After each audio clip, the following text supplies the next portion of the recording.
Welcome to Krupanidhi infra project and construction. చూస్తున్న video చాలా ముఖ్యమైనది అండి, గమనించండి. ఇది మీరు చూస్తున్న ఈ ఫౌండేషన్ చూస్తున్నారు కదండి, ఇది పొలంలో కట్టారండి. ఇది గెస్ట్ హౌస్, ఇది సమాధి అనుకుంటాను అండి. పైన అప్పుడు మేము వీడియో తీసినప్పుడు పైన ఏం లేదు. ఇది నాకు తెలిసి సమాధి అన్న కావచ్చు, లేదంటే గెస్ట్ హౌస్ అన్న కావచ్చు. ఇది మేము మా కళ్ళ ముందే కట్టారండి. ఇది ఒక పొలంలో కట్టారు. ఈ పొలంలో కట్టడం వల్ల నేల అనేది మంచిది కాదండి. ఇది నల్లరేగడ. అది మనం లోతు ఎంత తీసినా స్టాండర్డ్ వరకు తీయాలి. స్టాండర్డ్ వచ్చిన తర్వాతనే మనం ఫౌండేషన్ గట్టిగా కట్టుకోవాలి. లేదంటే పైన కడితే ఇలా వెంటనే మనకు కట్టిన 2 రోజులకో 3 రోజులకో నీళ్ళు పట్టంగానే క్యూరింగ్ చేసేటప్పుడు ఆటోమేటిక్గా ఇట్లా చల్లా చెదరైపోయి కుంగిపోయిందండి.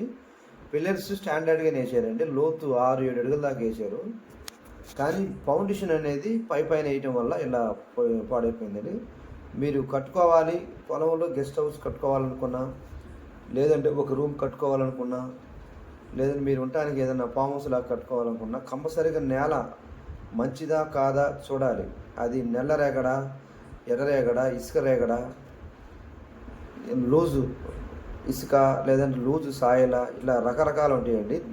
నేలను బట్టి మనం స్టాండర్డ్ వచ్చేంత వరకు ఫౌండేషన్ అది నేల అనేది తీసి అప్పటి నుంచి కట్టుకోవాలి. లేదా నేల బియ్యం వేసి నేల బియ్యం మీద మనం ఫౌండేషన్ కట్టుకుంటే చాలా మంచిది.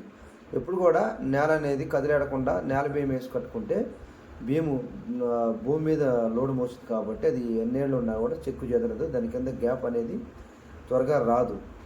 కాబట్టి రెండో ఆప్షను, లేదు ఫౌండేషన్ వేసి ప్రింతి బియ్యం వేసుకోవాలనుకుంటే నేల అనేది గట్టిగా ఉందో లేదో చూసుకొని దాని ప్రకారం మనం లూజ్ ఎంతవరకు ఉందో అంతవరకు వెళ్ళాలి. అది 5 అడుగులు కావచ్చు, లేదంటే 4 అడుగులు కావచ్చు, 10 అడుగులు కావచ్చు.